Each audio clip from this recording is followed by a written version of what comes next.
Bienvenue dans ce nouveau Deep Dive. Aujourd'hui, on plonge dans un texte qui secoue, vraiment. Ah oui, on peut le dire. La préface est le premier chapitre de À contre-cœur, adieu les chimères, de Gus Haoui. Un texte assez percutant, oui. Clairement. Et notre mission, c'est un peu de décortiquer ses idées parce qu'il décrit son écriture comme une urgence vitale. Une arme de guerre, même. Exactement. D'ailleurs, il prévient tout de suite, il n'y a aucune consolation dans ces pages. Le ton est donné. C'est un avertissement qui met direct dans l'ambiance. On n'est pas là pour se sentir mieux, quoi. Non, pas du tout. Et ça commence très fort avec son constat qu'il qualifie de brutal. En gros, pour lui, l'humanité a une peur panique de son propre vide. C'est ça. Et pour y échapper, elle se jette dans les bras de maîtres, Qu'il soit céleste, politique, ou même technologiques aujourd'hui. Il dit qu'on préfère la sécurité de la cage à l'incertitude de l'horizon. l'image est terrible. Très forte. Et ce qui est fascinant, c'est ce qu'il en fait. La lucidité, pour lui, c'est pas une quête de paix, genre un truc zen. Non, c'est un combat. C'est un combat pour, et je le cite, transvaluer nos valeurs. C'est-à-dire Décider activement, par soi-même, ce qui vaut la peine d'être défendu. Et l'image qu'il utilise est presque chirurgicale. La lucidité, c'est un scalpel qui nous tranche du troupeau. Et ça nous rend orphelins, c'est son mot. Orphelin, oui, mais aussi souverain. C'est ce paradoxe qui est au cœur de sa pensée. Justement, en parlant du cœur de sa pensée, on arrive à sa grande métaphore du chapitre 1, la fameuse peau du monde. Absolument. C'est là que ça devient passionnant. Il imagine que la réalité commune, Nos lois, nos morales, nos espoirs, voilà. Tout ça, c'est juste une membrane, une sorte de peau très colorée. Et la plupart des gens passent leur vie à la caresser, en se disant que c'est ça, le réel. et pour lui, c'est une blague. Une vaste blague, oui. Et l'acte de penser, le vrai, c'est un acte violent. Violent. Comment ça? Il faut gratter, mordre, tirer cette peau, jusqu'à la déchirer. Et qu'est-ce qu'on trouve en dessous? Rien de sacré. C'est ça le choc.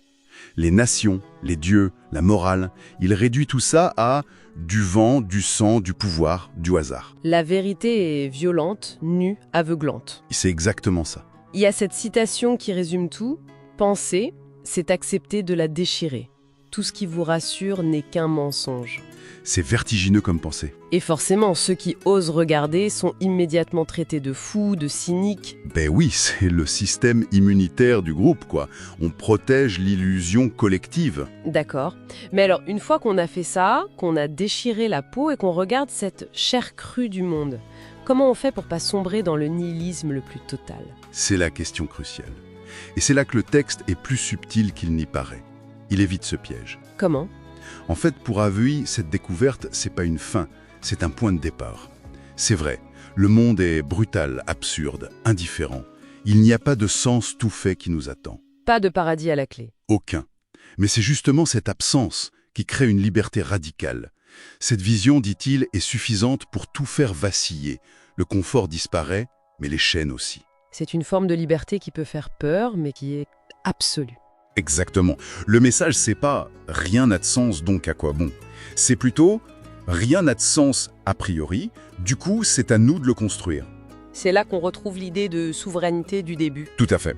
C'est pour ça qu'il dit que le royaume à conquérir est ici-bas, et qu'il commence à la pointe de votre volonté.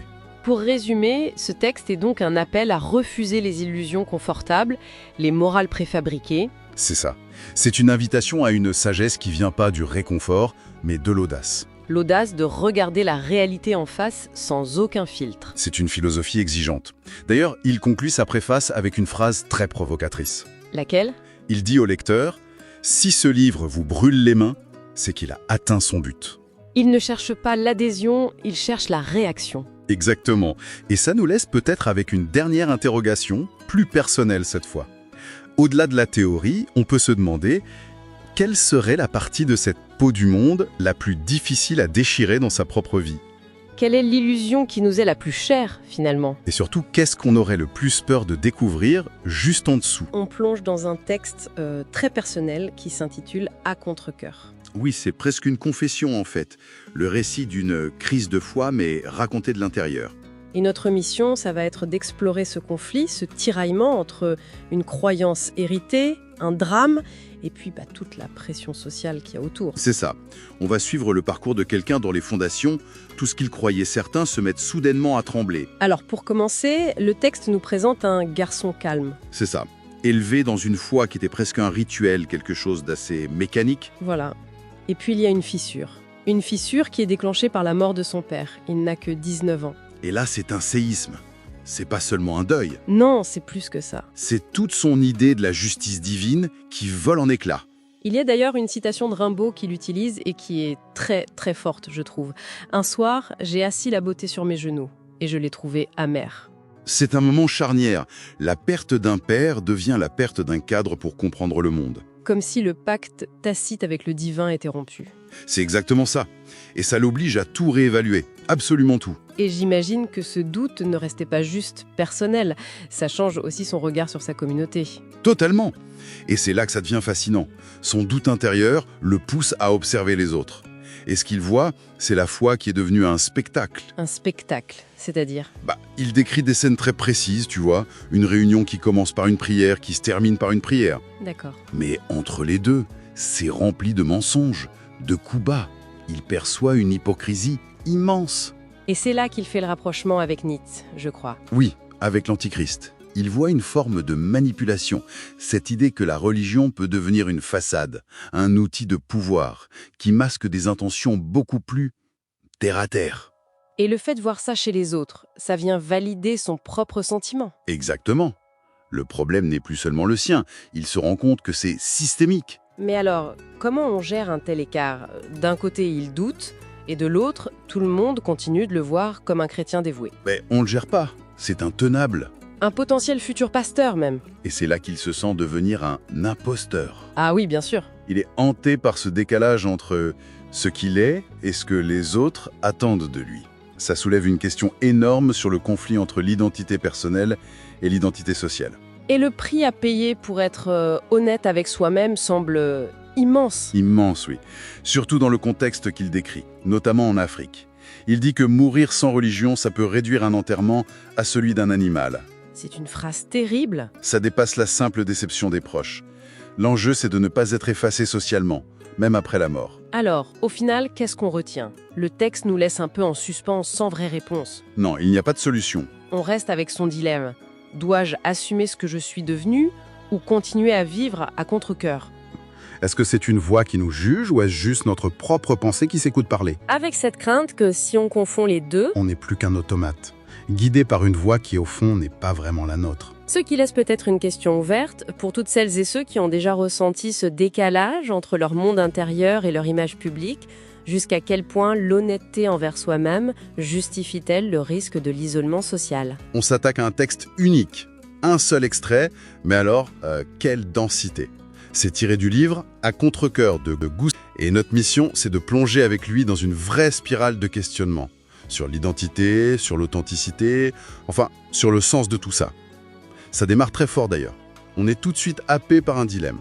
Le narrateur se demande, je cite, « Dois-je assumer ce que je suis devenu ou continuer à vivre à contre-cœur pour que l'illusion de l'ordre perdure ?» On sent direct ce tiraillement, quoi, entre qui on est vraiment et l'image qu'on doit renvoyer. Surtout dans ce monde qui décrit comme étant plein d'automates. Oui, et cette illusion de l'ordre, c'est pas juste une convention sociale en fait. Le texte montre que c'est ancré dans quelque chose de beaucoup plus, de plus viscéral. La peur de la mort et surtout du jugement. Il y a cette phrase, elle est terrible. En Afrique, mourir sans religion réduit l'enterrement d'un humain à celui d'un animal. La pression, du coup, elle va au-delà de la vie. C'est la peur d'être déshumanisé même après la mort. C'est fou de voir comment cette pression extérieure, presque tribale, le force à un examen de conscience radical, non ? Comme s'il ne pouvait plus fuir à l'extérieur, alors il plonge, à l'intérieur. Et c'est là qu'il se heurte à une question philosophique immense. Qu'est-ce que la conscience ? Le texte pose la question très directement. Est-ce cette voix qui juge mes pensées ou bien la pensée elle-même qui s'entend parler ? C'est le pivot du texte, je trouve. Et juste après, il y a cette phrase, cette sorte de mise en garde. Tu seras condamné à être un automate tant que tu confonds ta conscience avec ton imagination. Et là, l'idée est fascinante. Le plus grand danger, en fait, c'est plus la société, c'est soi-même. C'est ça. Devenir un automate, c'est se noyer dans ses propres scénarios, son imagination, au point de plus savoir qui parle en soi. On finit par croire à ses propres angoisses. Cette idée de l'automate, j'avoue, elle m'a vraiment interpellé. Mais est-ce que c'est si facile de faire la différence au quotidien entre la conscience et l'imagination? Nos angoisses, nos constructions, tout ça, ça fait partie de nous, non? Combat, une vraie lutte pour la clarté. La perte d'humanité, devenir cet automate, c'est pas un échec social, c'est la conséquence d'un égarement intérieur. L'idée, c'est qu'on peut être prisonnier, non pas des autres, mais de soi-même. Et face à ce vertige, à toutes ces questions sur Dieu, l'enfer, la conscience, on a l'impression qu'il jette l'éponge. Il lâche un « franchement, je n'en sais rien ». Ça sonne presque comme un soulagement, en fait. Et de là, il atterrit sur une conclusion d'une simplicité désarmante. Je sais seulement ce que la nature m'a mis devant les yeux. Je suis en vie et je peine à survivre. Oui, c'est un effondrement. L'effondrement de toutes les abstractions. Face à l'impossibilité de résoudre les grandes énigmes, la seule vérité qui lui reste, c'est la certitude brute, physique, de l'existence. Ce n'est peut-être pas un abandon, c'est plutôt le fait de trouver le seul socle solide quand tout le reste tremble. Être là, maintenant, et lutter. On boucle la boucle en quelque sorte. On a commencé avec cette peur du jugement, cette pression pour maintenir une illusion. On a plongé dans le chaos intérieur de la conscience pour finalement atterrir sur une vérité toute simple, presque animale, la lutte pour la survie. Tout à fait. Et ça nous laisse avec une dernière pensée, une question. En choisissant de se concentrer sur ce « je suis en vie et je peine à survivre », est-ce que le narrateur abandonne sa quête de vérité ou est-ce que, au contraire, cette acceptation de la lutte, dans sa brutalité, est la forme la plus pure, la plus honnête d'authenticité qu'il puisse atteindre? C'est peut-être ça, finalement, la réponse à sa toute première question. On se penche sur un texte assez court, mais vraiment percutant, qui s'intitule « Théâtre et illusion ». Notre mission, si on l'accepte, c'est d'explorer cette métaphore de la vie comme une grande scène de théâtre. Le point de départ est une idée que tout le monde connaît, hein. Le monde est un grand théâtre où chacun joue un rôle. Mais là où ça devient intéressant, c'est que le texte pousse la logique jusqu'au bout. Il pose la question qui fâche un peu. Que se passe-t-il quand quelqu'un décide d'arrêter de jouer, en plein milieu de la pièce? Et c'est une question qui nous met tout de suite mal à l'aise, parce qu'elle vient toucher au cœur de nos interactions sociales. D'ailleurs, le texte, il y va pas par quatre chemins, il parle de mensonges collectifs. Oui, c'est ça qui est assez radical.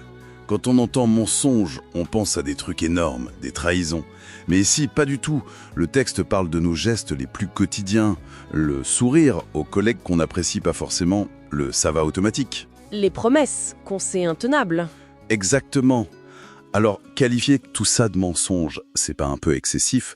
C'est pas juste le lubrifiant qui permet à la société de tourner? Ben, c'est tout l'enjeu. Du point de vue du texte, ce n'est pas un simple lubrifiant, non. C'est une véritable stratégie de survie. On joue un rôle pour être accepté, pour être aimé, pour faire partie de ce que l'auteur appelle le troupeau. Et le danger, c'est là que le texte est fascinant, je trouve, c'est que les masques sont tellement bien ajustés, on les porte si souvent, qu'on finit par oublier que ce sont des masques. La performance devient notre identité. On se prend à notre propre jeu, quoi. Mais ça doit être d'un épuisement. Total. J'imagine une sorte de cocotte-minute intérieure. À un moment, la pression est trop forte, paf, ça explose. C'est ça le point de rupture que le texte décrit. C'est exactement ça. On arrive à ce moment de bascule, cette déclaration à la fois simple et terrible. Je ne joue plus. L'auteur décrit cet état comme un flottement, un entre-deux entre folie et lucidité. Concrètement, ça veut dire quoi? C'est refuser de sourire quand on a envie d'hurler? Oui, ou refuser de dire « Amen » quand tout notre être crie « non ». C'est une rupture qui est violente avec le script social qu'on nous impose. Et j'imagine que les autres acteurs sur la scène, ils apprécient pas du tout cet improvisateur. Ah non, le texte utilise un mot très fort pour les décrire d'ailleurs. Les automates. Il y a quelque chose de glaçant dans cette image. Absolument. Et leur réaction, cette suspicion, elle est très révélatrice. Ce n'est pas juste de la méchanceté en fait. On pourrait presque y voir une sorte de panique. La personne qui enlève son masque, elle leur tend un miroir de leur propre inauthenticité. Et ça, personne n'a envie de le voir. C'est insupportable. D'où leur réaction que le texte cite. Reviens dans le rang, fais comme tout le monde, c'est plus facile. C'est une tentative de restaurer l'illusion. Du coup, la société le rejette. La conséquence directe, ça doit être un isolement incroyable. C'est ça le prix à payer pour être lucide. C'est le prix, oui. Et le texte est sans pitié là-dessus. La phrase clé, c'est « La lucidité m'a condamné à la solitude ». Mais attention, il précise que cette solitude est jugée plus vraie que les compagnies factices. D'accord, mais la souffrance est double alors, non? Oui, il y a la douleur de l'isolement, bien sûr, mais il y a aussi la souffrance de voir les autres, de voir qu'ils sont toujours pris au piège, de percevoir leurs larmes cachées derrière leur sourire et de se sentir complètement impuissant de ne pas pouvoir les aider. C'est presque une double peine, être seul et être le seul à voir que les autres souffrent en silence. C'est exactement ça. Et c'est pour ça que le choix final de l'auteur, c'est de préférer la souffrance, disons, honnête de la solitude à ce qu'il appelle la souffrance du mensonge. L'idée, c'est que le sourire qu'on force, c'est une petite violence qu'on s'inflige. Et toutes ces micro-violences à la fin, elles nous rongent de l'intérieur. Au final, le tableau qu'il nous peint est quand même assez sombre. On a un monde d'acteurs un peu inconscients sur une scène, Et un seul spectateur lucide dans une salle complètement vide. condamné à regarder la pièce en silence. Voilà. Le texte ne propose pas de solution miracle, hein. Il nous met face à un dilemme qu'on ressent tous un peu. Jusqu'à quel point on est prêt à rogner sur notre vérité pour maintenir la paix sociale avec les collègues, les amis, même la famille. Le texte, en fait, il semble présenter un choix assez binaire. Soit l'authenticité confortable du groupe, soit l'authenticité douloureuse de la solitude. Et ça laisse une question en suspens pour la réflexion. Un équilibre. Est-ce que c'est seulement possible? Peut-on être lucide et authentique sans pour autant être condamné à cet isolement total? On a sous les yeux une seule page de notes, mais elle est d'une densité assez rare. C'est vrai. C'est une réflexion sur la mort, mais pas seulement. Le vrai sujet, c'est une angoisse peut-être encore plus profonde, la peur de l'oubli total. Tout à fait. Notre mission, c'est de suivre un peu le fil de cette pensée qui nous emmène dans des recoins assez inattendus de l'expérience humaine. Et ça commence très fort. Ah oui, ça commence par une phrase qui frappe tout de suite. La mort, c'est le silence, mais l'oubli, c'est disparaître 2 fois. C'est une formule puissante parce qu'elle établit une hiérarchie dans nos peurs. La fin biologique, on l'accepte plus ou moins, c'est une règle du jeu. C'est inévitable. Voilà. Mais l'idée que dans un siècle, plus personne ne saura qu'on a existé, souffert, aimé, pensé, ça c'est une autre forme d'anéantissement. C'est l'effacement de la preuve même de notre passage. Exactement. Et face à cette perspective, l'auteur se demande à quoi bon? C'est une question qui peut être paralysante, ça. Pourquoi écrire? Pourquoi même vivre si tout finit en poussière? Oui, et pourtant, Juste après, il écrit « Je continue ». Qu'est-ce qui le motive? Ça semble contradictoire. c'est là que le texte devient vraiment fascinant. Continuer, ce n'est pas un acte d'espoir naïf en une gloire future, c'est un acte de défi. Un défi. Oui, chaque mot écrit est décrit comme une petite révolte contre le néant. L'important, c'est pas d'être lu pour l'éternité, mais c'est d'avoir lutté contre le silence. Et d'avoir fait du bruit. D'avoir fait du bruit, même si ce n'est que pour un bref instant. C'est la lutte qui donne le sens, pas la victoire. J'aime beaucoup cette idée de faire du bruit. Mais ce qui est touchant, c'est qu'il ne s'arrête pas à cette grande idée de lutte. Il ramène ça à quelque chose de beaucoup plus personnel, non? Exactement. Il bascule de l'ambition de la mémoire collective, le nom dans les livres d'histoire, vers le sanctuaire de la mémoire individuelle. Et il donne un exemple très précis. Oui, il évoque le souvenir de son père, ses rires, ses colères, son dernier souffle. C'est la différence entre un monument public qui peut s'éroder et le souvenir précis du visage de quelqu'un qu'on aime. Et ce souvenir-là, Il est décrit comme une possession que rien ne peut enlever tant que la personne qui s'en souvient respire. c'est donc un refuge. La vérité d'une vie ne se trouverait pas dans les archives du monde, mais dans le cœur de ceux qui se souviennent. Au moins, ils auront existé, dit-il. Au moins, ils auront été vrais. C'est beau, mais c'est aussi incroyablement fragile. C'est fragile et c'est justement là que le texte nous prend complètement à contre-pied. Juste au moment où on se dit que la mémoire est le trésor ultime, Il nous lance cette phrase choc. voilà, je crains plus ma vie que ma mort. Ah oui, là c'est un retournement complet. Comment il explique ça? La mort, c'est le grand vide qu'il semblait redouter au tout début. Eh bien, c'est tout le paradoxe. Ce même vide, ce néant sans mémoire, devient soudain presque rassurant. Rassurant. Oui. Et la raison est simple et terrible. Ce vide n'a pas de mémoire, donc pas de douleur. Ah d'accord. Après avoir craint l'effacement, l'auteur y voit une forme de libération. La mort devient la fin du fardeau complexe de la vie, avec ses regrets, ses peurs, ses échecs. Bon, si on essaye de rassembler un peu les pièces du puzzle, le parcours est vertigineux. Carrément. On part d'une peur panique d'être oublié par le monde, on trouve ensuite un abri dans la forteresse de ses propres souvenirs, Oh là là! pour finalement trouver la paix dans l'idée que cette forteresse aussi sera anéantie. Et emportera avec elle toute la souffrance de l'existence. C'est un reversement complet de l'ego, en fait. C'est exactement ça. Et ça nous laisse sur une pensée à méditer, je trouve. C'est-à-dire, Si la seule vérité tangible de notre existence réside dans nos souvenirs personnels, mais que le soulagement ultime vient de leur effacement final, alors où se trouve la valeur d'une vie ? voilà. Est-ce qu'elle se trouve dans le fait de se souvenir ou au contraire dans la promesse de l'oubli ?